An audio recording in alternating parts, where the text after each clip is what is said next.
Welcome to eMarketing News, your regular guide to the latest developments in digital marketing and social media. In this edition, we'll be looking at Facebook's new Send button and discussing how and why you should use it on your website. We'll be examining the new F-commerce phenomenon. We remind you about the cookies law, which is now coming into force, and we'll also be examining the new Sunday Times social list, which has created a huge stir and competitive fever in the social media world. You've probably heard of the Sunday Times rich list, but chances are the social list won't be high on your radar yet.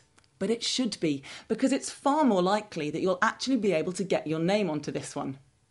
Rankings are calculated based on a user's level of activity on the four big social networks: Facebook, Twitter, LinkedIn and Foursquare, and measure not only a user's follower numbers and ratios, but also the way that their wider network responds to and interacts with them.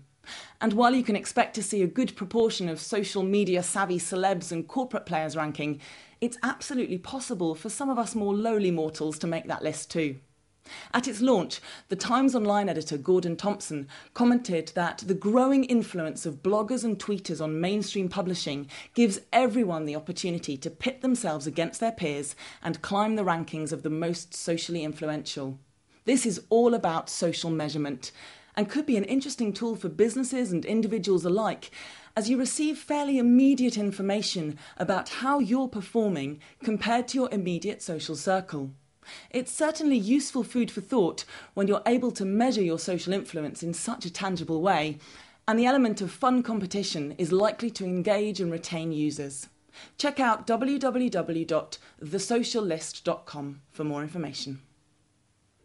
Cadbury's latest advertising campaign is causing a stir. The brand is showing no let-up in its advertising strategy, even following the rather hostile £11.7 billion takeover by Kraft last year.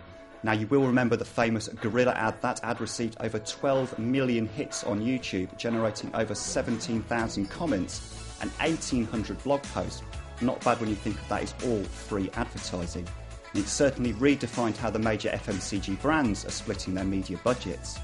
Power brand houses like Mars and Unilever are now moving away from the traditional TV format in a bid to reach their new consumers. Emma Wilson is the integrated campaigns marketing manager at Coke, and she says now over 20% of their media budgets go on social media platforms and 10% go on new markets in a bid to stay one step ahead of the consumer.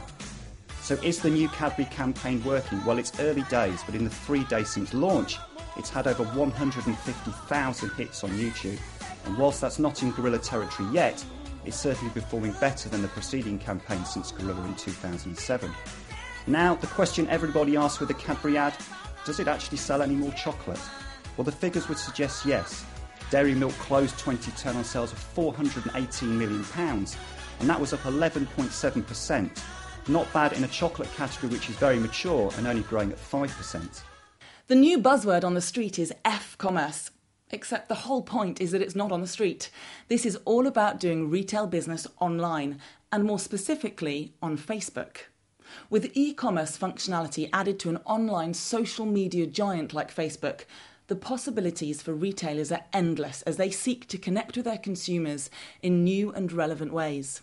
ASOS was the first company to open a retail shop on Facebook back in January 2011, and has reportedly added an additional 33% to their following in the 3 months after that event.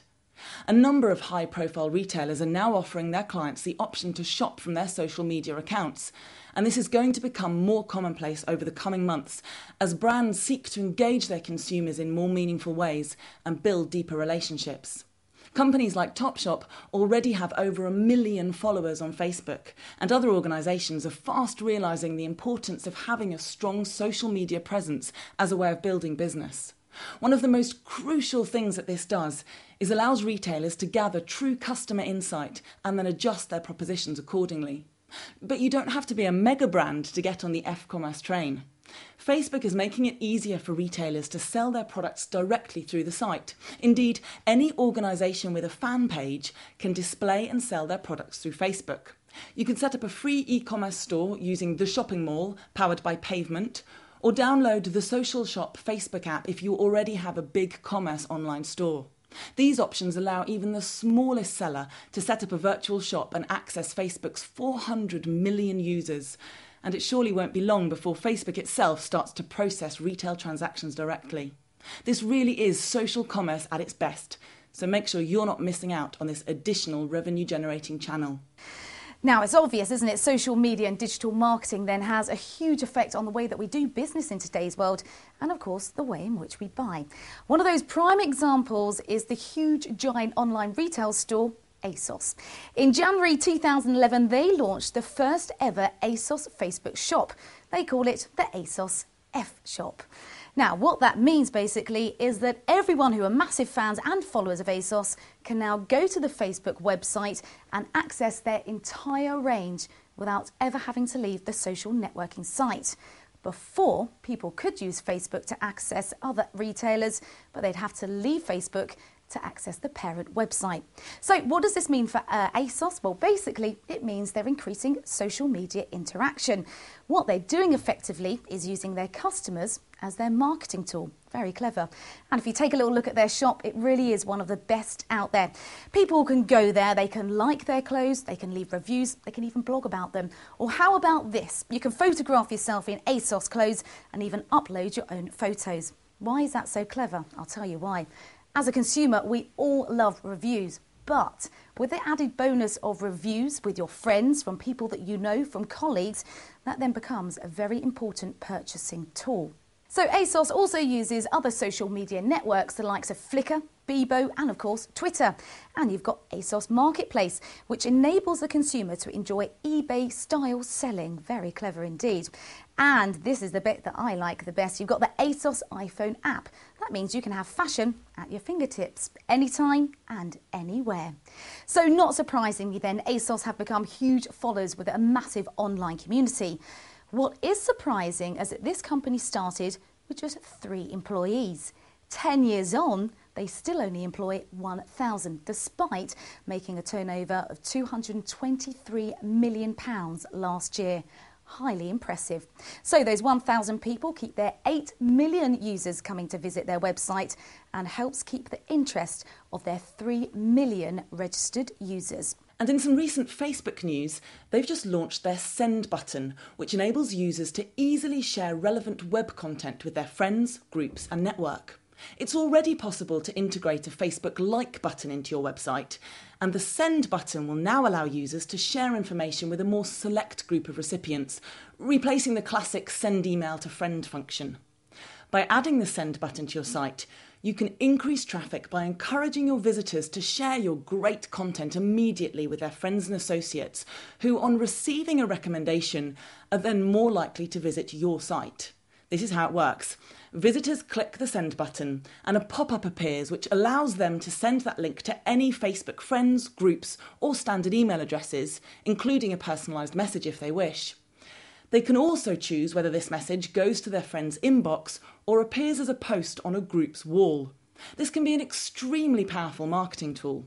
For example, if you see a special offer on your favourite e-commerce site, you can immediately inform just the friends who you think would be interested too. This is far more targeted than the like button, which simply adds the link to your wall.